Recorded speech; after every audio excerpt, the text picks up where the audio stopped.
Oh, look at him strain. 700 pounds he puts on his back. Get set. Get set. Get set. Be tight. That usually is quite deep. It's going to go way down and back up again. Way up with it. 700 pounds. Good look. Well done. Smooth as can be. Doug Young completing his first lift despite losing 30. Look at this.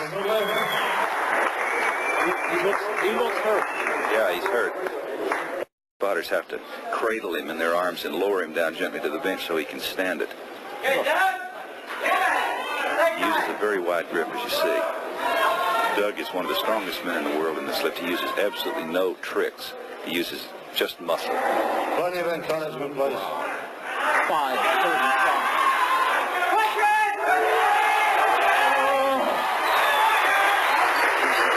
Mind is whether he's going to be able to pull it without hurting so bad that he has to drop the bar or without passing out because of his terrific loss of weight.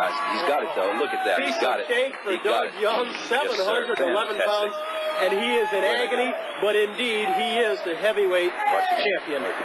What an incredible success story Doug Young is. Hello. Welcome to a new episode of United in Strength. Thank you so much for watching. If you like this video at the end, please be sure to subscribe and you'll see more coming soon, hopefully. Today's video is going to be the first of hopefully many videos where I discuss some of my favorite athletes and their accomplishments, which is clearly a given, and maybe even discuss some of their training routines that were crucial to their success in their chosen profession. Don't mind me, I'm trying to fix the glare here. So,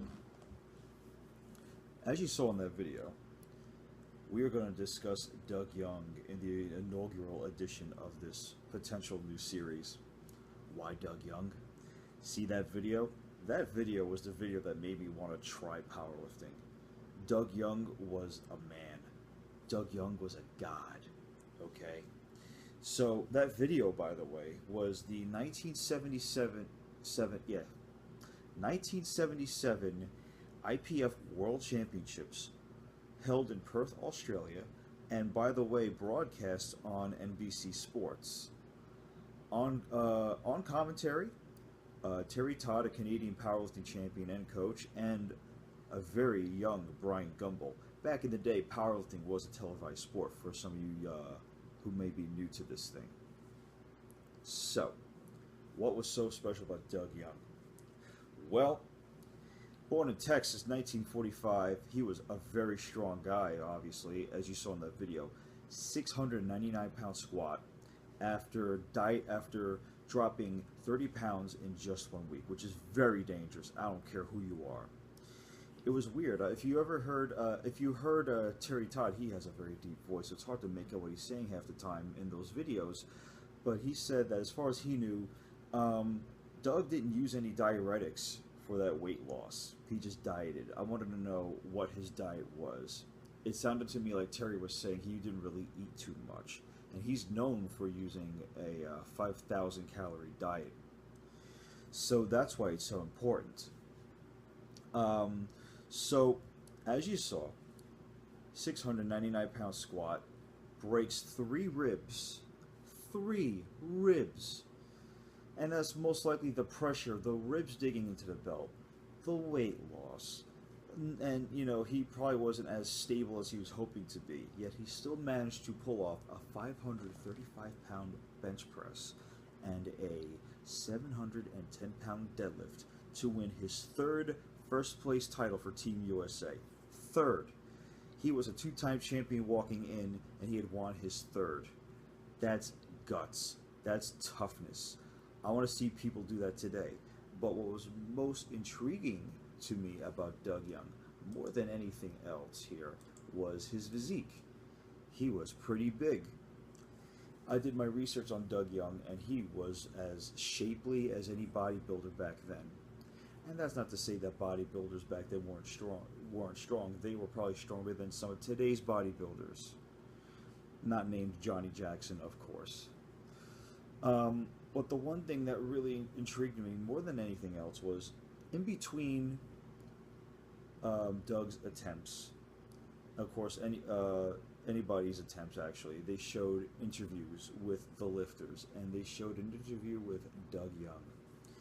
And Doug was seen training, and Doug mentioned that but on days that he wasn't doing powerlifting, he was actually training bodybuilding style.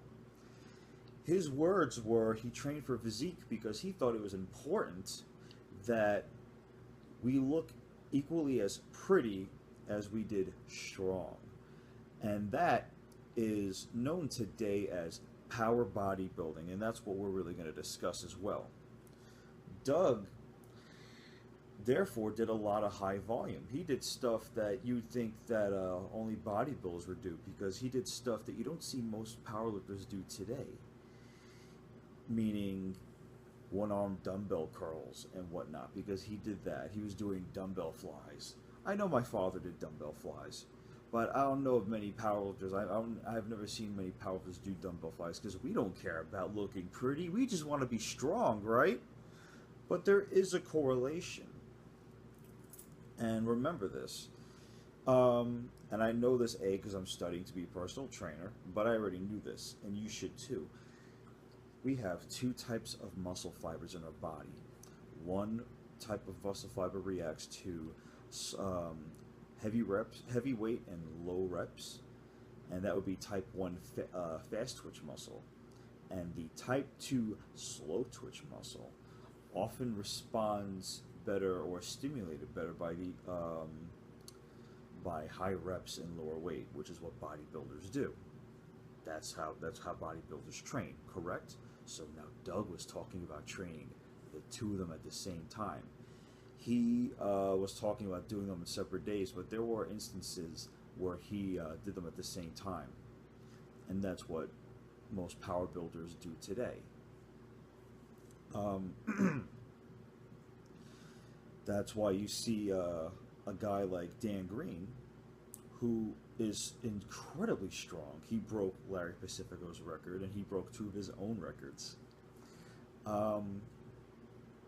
He's incredibly strong, but he looks like a bodybuilder. He looks better than most bodybuilders not named Dexter Jackson. So what did Doug exactly do? Well, Doug was known for his bench pressing, according to Mark Rippetoe anyway, who knew Doug. They're both from Texas. Mark Rippetoe is the author of the Starting Strength books, and he had said that Mark was known more for being a bencher than anything else, even though he was equally strong on squatting and deadlifting, clearly. But what would he do? He would take several warm-up weights, and he would just hit them all for a single. And then once he hit his desired weight, he would do 2, maybe 3 sets of that, all for singles. And then he would do a few drop sets for high reps. Sound familiar, some of you out there? Now, that actually sounds a bit to me like 5-3-1, because I'm doing 5-3-1 now. Of course, I'm doing more drop sets than just 2, but they're drop sets nonetheless. So right there, you have heavy weight, low reps. That's strengthening the muscles. That's the fast twitch fibers right there to strengthen the muscles. And then he's doing 2 sets with lower weight, lighter weight, and even more reps to break down the muscle, to stimulate growth, the slow twitch muscles, type 2. This would then be followed by bodybuilding type exercises. He would do one-arm concentration curls, front delt raises, lat pull downs, just to name a few. And he'd do all these mostly for 6 sets of 6. So there's a lot of sets going into this, and it's very high volume, which almost seems like it was ahead of its time, and maybe it was, because even though bodybuilders back then, like I said earlier, were probably stronger than they are today, there's no denying that powerlifters would rather stick to just being strong. This was different. So that was what was the most important about it. He actually did a routine similar to this to work his way up to a 540-pound bench press. And I'll give you the link to that in the description box below. But from what I'm looking at here, he did quite a few things. And where is it? Here we are. In order to get to the 540 bench press, one of his workouts included, and this is incredible. I want to see someone try this. He did a 135-pound bench press for 12 to start off, and then 225 for 6, 325 and 375 both for doubles, 425, 465, 485, 500, 515, 530, all for singles until he got to 540, both for 2 sets of singles, followed by 2 drop sets, one of 490 for 9 and 300 for 14. That's a lot of volume right there. That's actually stressed upon a lot today.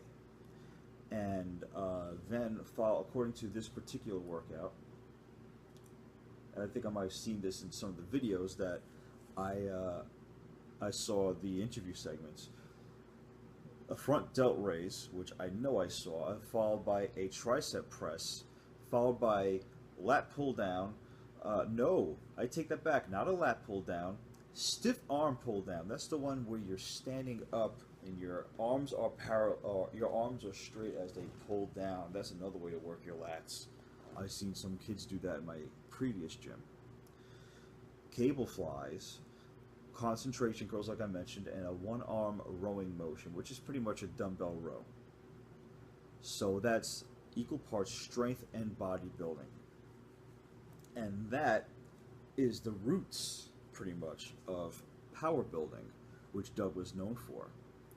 Doug, who, by the way, probably used something like this to get to a 612-pound bench press with just a t-shirt on a year after the 1977 Worlds.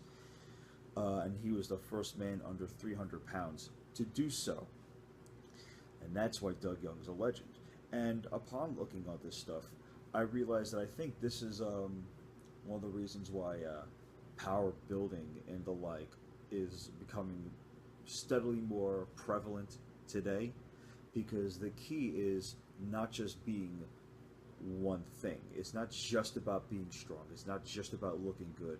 It's being able to have the two, because that's the best way you're going to stay in shape. I had this discussion with Mike Lazarte when I went to Savage City Strength. It's not just about knowing your skills, about having the muscle to back it up. It's about longevity.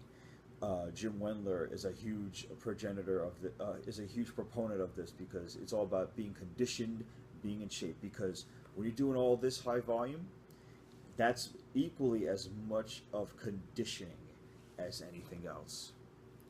That's my video for today. I hope to do another one soon. Please thumbs up this if you like it, and be sure to subscribe. Take care. Thanks for watching.